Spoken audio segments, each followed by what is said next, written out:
B'shus l'chosher Rabbanim, B'chaveirim, B'shus Yidid Navshi, Rabbavi, Achai v'rayai.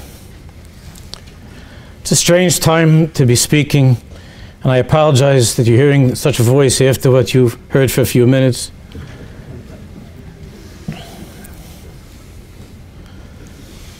There's a lot on my heart. It's not a time for droshes and shiurim. It's a time for dvarim hayotzim in our life. I feel a little bit Yom Kippur-dik this Shabbos. So let me share with you a Yom Kippur-dik feeling. V'yidaber Shema Moshe achri Moshe shnei bnei Aaron v'karvosem l'fnei Hashem v'yamusu. Achrei Moshe shnei bnei Aaron. The death of the children of Aaron. Obviously, death means the end of life. But there are many, many ways that a person can go on living until 120, but something inside of himself has died. And there's something in his life that he was dreaming about and hoping for that no longer seems to be alive. V'hi achrei Moshe shnei bnei Aaron. There are many, many Jews here whose children are, Baruch Hashem, physically well, bis 120. But there's a feeling of Achrei Moshe shnei bnei Aaron, and all the parents wanted to do is b'karvosem l'fnei Hashem. Each and every one of us, all that we want in life is that our children should be close to the Bari Olam, is that our children should go in the right way. That's our great-grandparents. Our grandparents died for that, and we tried to live for that. And yet we see the b'karvosem l'fnei Hashem v'yamusu, that we did everything that we could, and we've tried so hard to bring them close to the Bari Olam, and something happened. V'yamusu, not chalila beguf, but in some way that dream that we had has died. Seems to be no longer alive in our lives.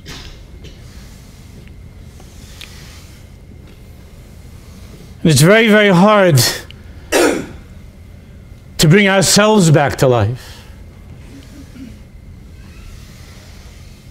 I asked my wife permission. I'm going to share with you that we have K'nai Nahara, a large family, and I have 2 married children who are divorced.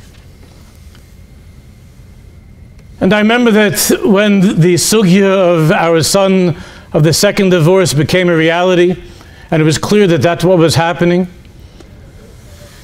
I remember feeling like I simply could not get up in the morning. I couldn't bring myself to wash neglavas. I felt that all of my energy, my life had been sapped from me. And we're going to say now, in a few minutes, we're going to sing Esnari Miofa Kumi.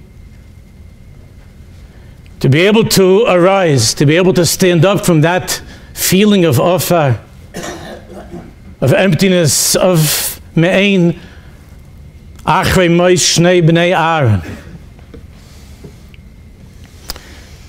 How can one do that? How is it possible to get up? So I shared with the Chaver in Shul a story that I heard from the great Mashpia from Ger, Reb Godel Eisner's Zechet Tzaddik V'Kodesh Levracha. He was the Rosh Hashiva, the Mashpia, Mashgiach in Chidush Harim in Tel Aviv, survived many camps. He was an Ish Kodesh. I met him once. And at some point later in his life, he was asked how he was able to survive. Not just to survive, but to be Reb Godel Eisner. And Reb Godel said that the war was winding down, and they already saw the American planes, Americans, Russians were coming I don't remember the name of the camp that they were in. And Reb Godel said the Germans didn't want to be mavata on these Jews. And even though they themselves were running for their lives, they took these Jews with them. And they came in at night into the barracks and they started hitting them and screaming at them to get up, to come outside. And they were terrified that this was finally it. And the Germans said that they're being transferred to another camp because the enemy was coming and we have to move to another camp. We have to run further away. And turns out that this other camp was 14 kilometers away. Now the Germans wanted to have some fun even then with the Jews, and therefore they insisted that the Jews run. Reb Godel said that everybody had to run. And these were people who couldn't move, you understand? They couldn't walk. And anybody who slowed down, anybody who stumbled would be immediately shot. And Reb Godel said that's exactly what happened after a minute. Screaming and shooting and crying. And Reb Godel said that he didn't have the koiches to run. And he already felt that he was beginning to slow down, and he was getting ready to say Kriya Shema. And he said he'd figured, no, he'd see his parents, he'd see the mishpacha, and that was the end. And he said that he was just about to slow down, and if you slow down, you get a bullet. He didn't have the koiches, and he was just about to slow down, and all of a sudden, from nowhere, a few rows back, somebody screamed out, "Life, good life! Run, Godel, run, run, run!" And he doesn't know how. He said, for some reason, this mysterious person gave him some sort of chizik, life, Godel. And that somehow, he said, he doesn't know to this day, that he was able to stand up and to move forward and to run the 14 kilometers. Out of the 1,100 Jews that were on that run, there were only a handful that survived.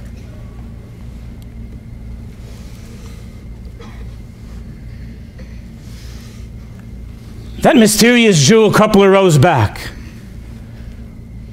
who when you feel that you can't move forward, and somehow he says, life, God, life, life, life, run, go, you can.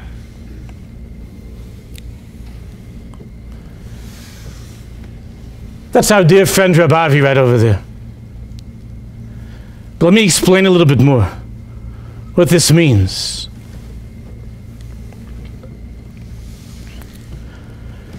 When Bnei Yisrael couldn't move, we were by the Memtesh Shari Tumah. We couldn't move. We were stuck in Mitzrayim. So the Borei Olam speaks to Moshe Rabbeinu, and Moshe Rabbeinu says, "V'chayitzias Bnei Yisrael miMitzrayim." How is it possible to take people like this out of Mitzrayim, out of the Meitzah they're in, out of that feeling of hopelessness, of despair, of discouragement? How is it possible to take them out? You have to have a cheshek, you have to have a ratzon to live. How is it possible? So there are Isis and Moivsim, there are sticks and there are snakes, all kinds of fancy things. But everybody here knows, and we all understand, that as impressive as these Isis were, miracles like that are not what are able to get the Jew up and running when his world has collapsed. Achrei Moshe b'nei Aaron. There were 3 words. Those 3 words were Ki Ehyeh Imach. The Baruch Shalom said, "Tell them Yadati es machoivav." I feel their pain. I understand what's hurting them. It hurts me too, and I understand what's hurting them. Yadati es machoivav. And Moshe, when it says, who should I say is sending them? What's your name? The Baruch Shalom says, Ki imach ekya she'ekya. Rashi says, Eya imam b'tzarazos. Tell them that I'm here with them in this tzara. Ve'eya imam b'shar shibud malchias. And I'm with them in all future tzaras, whatever it is. B'chlal u'b'frat. Ki eya imach. And for 12 months, Moshe Rabbeinu was running from one Jew to another Jew, like Avi. But more than 12 months, already 10 years. Running from one Jew to another Jew, saying, Eya imach. Kaidim, the Bari Olam hasn't left you. The Bari Shalom is with you. And I'm with you. Ki eya imach. I haven't left you. I haven't forgotten you.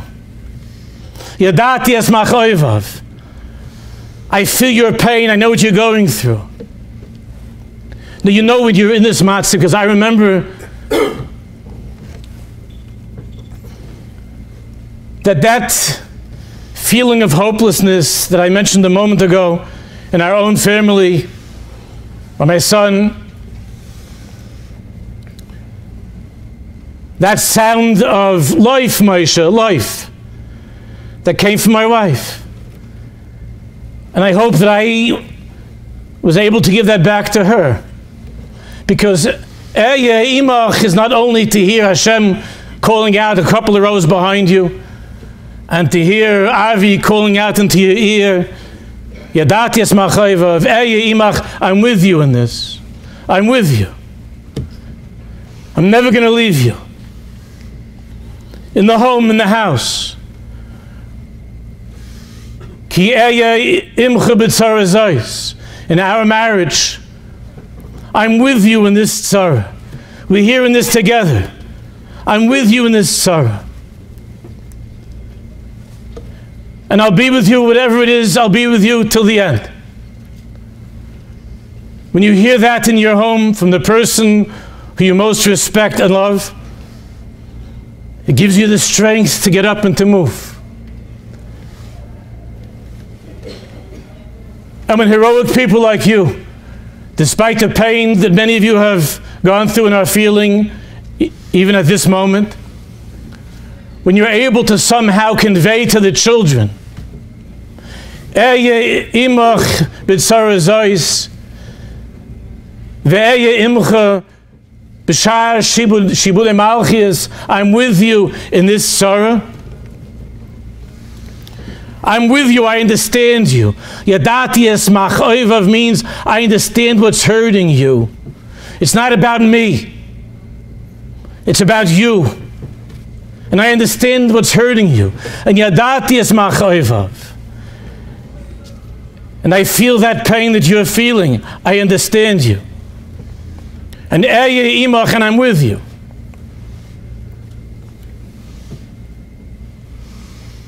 Gam achori hadvar makoshim ha'ovim alecha ani oimeid, ani oimeid, ani oimeid, ani oimeid. Whatever you're going through, dvar makoshim ha'ovim alecha ani oimeid. That a father and a mother can say to the children, and that the children see that it's true. Whatever you're going through, ani omeid. I'm here with you. Imcha anoichi b'tzara. I'm not leaving you. And when a child hears that, and somehow in that he hears that sound of that Jew a couple of rows behind Reb Gadol, by that death march or run, because so many of these kids feel that they're on a death march.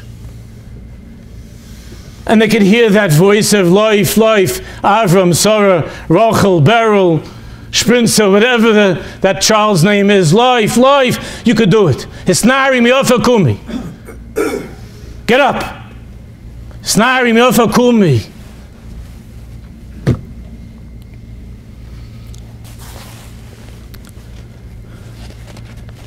You know, you have in our shul a remarkable person. I have rishus from him to tell you this story.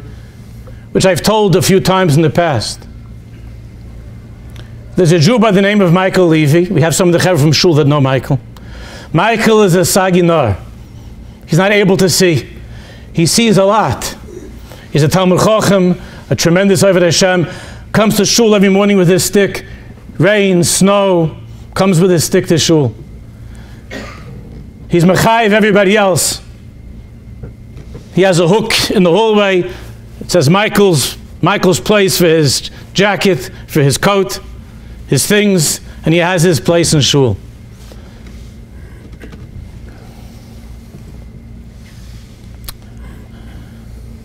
He's an inspiration to all of us in Eish Kodesh.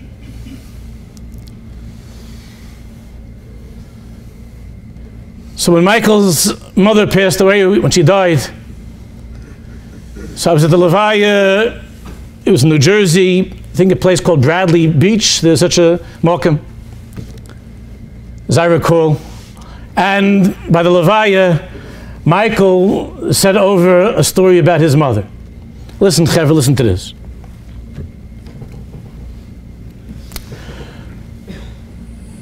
He said that he was raised in a home, it was not a religious home. And the other children in the public school, he went to public school, and the other children would take their bikes, or they lived close enough they would walk to school. And Michael wanted more than anything to be able to walk to school on his own. Because every single morning, Michael's mother would walk with him to school. She was afraid for him. There was big streets, there was traffic, and Michael Nebuch couldn't see. And the mother would walk with him as a child to school every day. But for him, the rite of passage was to be able to go by himself. And he spent every day memorizing how many steps to this corner, and where is he by this place and by that place. And he would always ask his mother, Ma, please let me go myself. I want to be able to go myself. I'm growing up, I can do it, Ma. And she said, not yet, Michael, not yet. And she would walk him every morning, and they would go to school together. Finally, he asked one morning, and Michael said to his mother, said, okay, Michael, today, you're going on your own, but let's review. And he said, over it's 145 steps to here, and there's a tree over there, and I stop at the corner and I wait for somebody to help me. So they chazed over the whole Seder of how to go to school. And the mother said, okay, Michael, this is it. God should watch over you. Go. And Michael said he was the proudest person on earth. Michael Levy. Everybody thought he's a nebuch, he can't see. And he's walking to school with his stick, and he's got to memorize 20 steps like this, 50 steps like this. You make it right here, goes there, someone crosses the street with him, until finally he gets to the place of the public school. And he goes along and he feels that that's the wall. And we came to towards the opening of the school. So there was a very friendly fellow that was some sort of a guard over there that worked for the public school. And this fellow said to him, well, Michael Levy, look at you. Like, wow, Michael Levy, you're walking to school. Michael Levy, look at you. And then he stopped a second, that fellow, and he said, and Mrs. Levy, how are you? And there was a swoosh of a bicycle. Michael said he just heard the sound of a bicycle, and he said, Ma! And she disappeared, Mrs. Levy.